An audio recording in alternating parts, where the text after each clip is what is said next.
دیکھیں ہمیں عظمت صحابہ پر کوئی شخص ٹھیکیدار بن کر وہ ہمیں سمجھانے کی نہ کوشش کرے اور نہ کسی کو ہمت ہونی چاہیے۔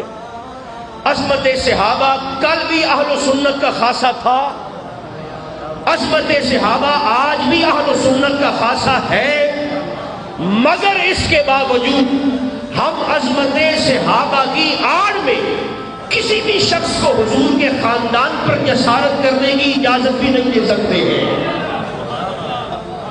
جو اہل سنت کی مسجد میں آ کر عربی خطبہ سنتا ہے اسے کوئی شک ہے کہ اہل سنت کے دل میں عظمت صحابہ کے متعلق رتی برابر بھی کھوٹ آ سکتی ہے، مگر جناب ابو بکر کو ڈھال بنا کر ہم حضور کے خاندان پر کسی کو بغض نکالنے کی اجازت بھی نہیں دے سکتے ہیں۔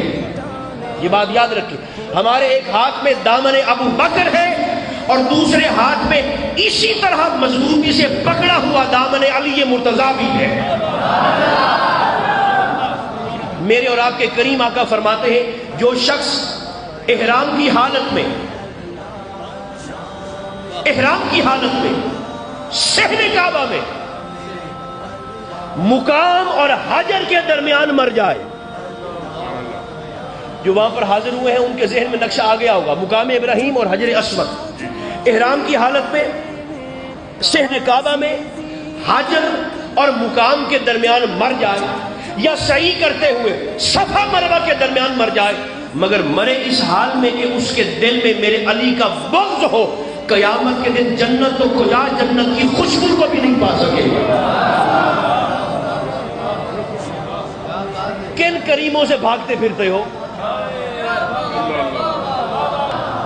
جناب عمر پر زبانیں کھولنے والوں اور سرکار کے صحابہ پر زبانیں تان دراز کر کے گنبد خضرا میں مصطفیٰ کا دل دکھانے والوں، تمہیں فاروق اعظم حسین کے قدمین میں بیٹھا نظر نہیں آتا؟ ابو بکر پر زبانیں کھولنے والوں، تمہیں اسی صدیق کے کانٹوں پر میرا محمد دکھائی نہیں دیتا ہے؟ اور حسین پر زبان کے تیر چلانے والوں، تمہیں یہی حسین میرے مصطفیٰ کے کندھوں پر دکھائی نہیں دیتا ہے؟ بات شام سے ایک بندہ آیا، شام سے، اور امام حسن کے سامنے کھڑا ہو کر نا سرکار علی مرتضیٰ کو گالیاں دینے لگا۔ اچھا ویسے توجہ ٹوٹ گئی تو پھر یہ بات حدیث پاک ضائع نہ ہو جائے۔ آپ یقین کر رہے ہیں بولنا بڑا آسان ہے اور سننا بڑا مشکل ہے۔ سرکار علی مرتضیٰ کو نا گالیاں دینے لگا عدنان بھائی، امام حسن کے سامنے کھڑا ہو کر، وہ ایسے تھے ویسے تھے، یہ کیوں کر دیا وہ کیوں کر دیا، امت میں فساد ہی ختم نہیں ہوا، آپ کے بابا نے یہ کیا کر دیا، ننگی گالیاں بکتا رہا امام حسن کے سامنے کھڑا ہو کر سرکار مولا کائنات کو۔ آپ چپ کر کے سنتے رہے۔ سرکار علی مرتضیٰ سے ہٹا تو امام حسن کو شروع ہو گیا، آپ ایسے ہیں آپ ویسے ہیں، یہ کیوں ہے ایسا کیوں۔ امام حسن سے ہٹا امام حسین کو شروع ہو گیا، گالیاں بکتا رہا۔ جب گالیاں دے دے کے خود چپ کر گیا اور خاموش ہو گیا تو امام حسن نے ادھر دیکھا، وہ گالیاں دے رہا ہے، پتہ نہیں کب تک بکتا رہا۔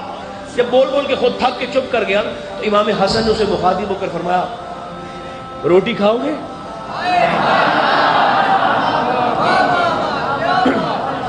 فرمایا کھانا کھاؤ گے؟ اچھا، اس نے کہا ہاں جی کھا لوں گا۔